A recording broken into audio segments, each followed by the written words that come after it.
Well, just like that, the Lakers are back in the 3rd seed. Might not have been a pretty game last night and might not have been a pretty game tonight, but they were able to get the win, getting back in the 3rd seed, getting back in the win column, and getting a great game from Austin Reaves tonight. A pretty good game for their big three, quote unquote, combining for 91 points, but if you actually watch this game, the most meaningful points and the most meaningful impact between the three of them definitely came from Austin Reaves in my opinion. Really saving the team throughout the game, especially in the second half and especially during the 3rd quarter, when their offense was dry and really had nothing going. Austin Reaves hit some big threes to them and really got them through that drought. And not to mention taking a couple of charges on defense, really putting his body on the line for their team and doing whatever it takes for them to win. And tonight, that was pretty much all around production from him. Whether you're talking about offense, scoring, playmaking, the defense, whatever it might be, definitely a great all-around impact for Austin tonight. Finishing with 30 points, second to only Luka Doncic, being a team-high plus 17 on the court for them, being very efficient, really the most efficient player on the court tonight, going 8 of 13 from the field, 6 of 9 from beyond the arc, and not to mention setting a Laker record for most 3-point shots in back-to-back games, knocking down 15 of them. So yeah, definitely a great game for Austin. Not sure where they'd be without the guy at this point. When Luka or LeBron are not going, Austin's often there to pick them up, and that definitely was the case for them tonight. And in my opinion, we are really seeing a blossoming star here with Austin Reaves. No, maybe not a top 5, top 10 player in the entire NBA at that, but definitely a guy with all-star potential, playing like a legitimate all-star right now. Can be a guy that can carry a team at times, even be better on offense than Luka Doncic and LeBron at times, and carry them through some tough droughts, much like he did again tonight. So no matter what way you look at it, great game for Austin tonight, great past few months for him, and I love that he's finally getting the credit that he deserves too. Or at least by some people anyways. But apart from Austin and apart from the big three, did have a great game off the bench from Dalton Knecht tonight, was a DNP last night and really for the first time in quite a long time, one of the first times all season, but had a great game tonight, played 20 minutes after that DNP, dropping 12 points, all of which came during the first half, going 5 of 8 from the field in the first half, 2 of 5 from beyond the arc, knocking down 2 3-point shots, showing that he can make an impact when called upon, and he did that tonight. Unfortunately, might be reverted back to a near DNP pretty soon, but he showed what he can do when given playing time and giving confidence on the court, being a bigger part of their offense and playing a legitimate role, so that's definitely a good sign for their team going forward if they need to call upon him again, which I think they should every game, albeit in a limited amount. Overall though, back in the win column, definitely a very important game for them, probably a must-win game for them, especially if you're talking about getting home court advantage come round 1. They are in the 3rd seed, they control their own destiny, albeit with 2 very tough games against OKC coming up, but they're back in the win column and back in control of their own destiny for a top 3 seed.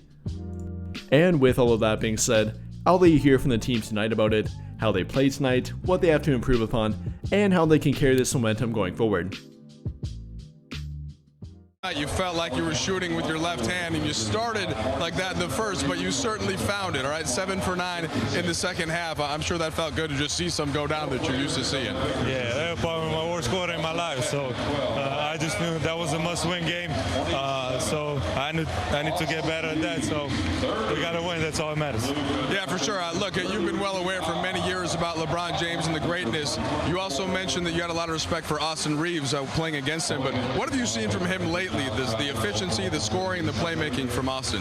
Everything. I mean, he's doing everything on the court. He's helping the whole team. So just happy that he's here. He's been doing that since I got here, basically. So I'm happy for him. Only 5 games left now as you hit the road. Tough back-to-back, or at least 2 games in a row at OKC and then Dallas. Where do you guys need to get to on this trip? Yeah, it's gonna be 3 tough games, very tough games. So we just got to play with the same energy we play against Houston, and we have a chance. Last one for you, Luka. Is there any part of the game that you focus on the most as you close this stretch now, trying to get into playoff position? Win all games that you can. That's it. Win the game. That's it. Keep it simple. Appreciate it, Luka. Yeah, let's hear from JJ Redick. He's speaking with Mike in the media. JJ, what were your just kind of primary takeaways from tonight's game? Just clearly a result that you needed to get. We came out a little flat defensively. Our offensive execution throughout the game was really good. We missed shots early, but we executed well. I thought we moved the ball well. I thought our organization was really good. And then, we went to the zone early in the second quarter, really just disrupted the rhythm for them. They hit an early three in the zone. We stuck with it. Our guys just continued to play it, and I thought that brought our level of communication up.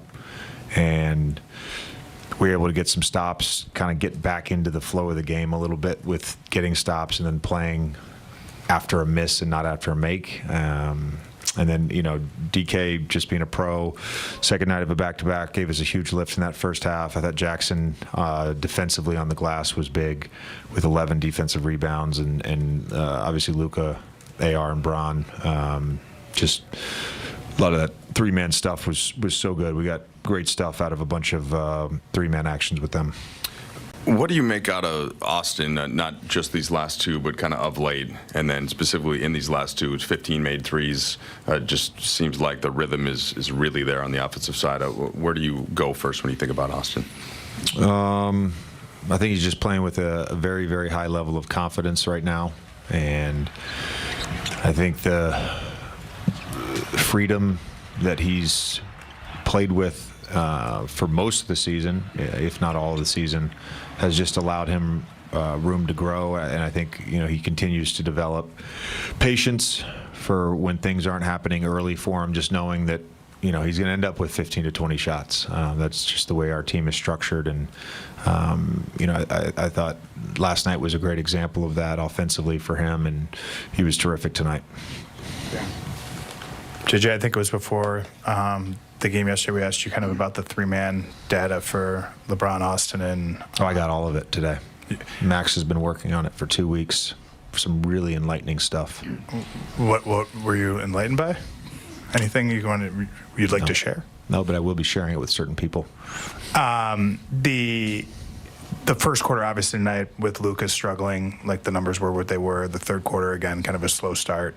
But in the fourth quarter, it really seemed like those three really connected on a bunch of different stuff. And the numbers actually recently have been trending this week pretty positive for those three group. I'll share it with you. When they're on the court together, we're the equivalent of the number 7 offense in the league. So, the offense has not been the problem. The Ram three, we got LeBron, a deep paint catch. He ends up scoring at the rim. We go back to it the next play. They try to overplay it. He gets the back cut for the layup. We go back to it the next play. First option's not there. Second option's not there. We get to the third option. Jackson gets a dunk. Like, that's how you have to walk a game down. Up 9, 5, 6 minutes to go. Just methodical, exhausting everything. Everything is live. And those guys have only, I think, played 17 games now together. It's not a lot of basketball. When you saw the data, how much room is there, do you think, for that group to grow between now and whenever the season ends? There's a lot of room to grow. Particularly just with, I think, understanding what works for us. That's the biggest thing, what works for us.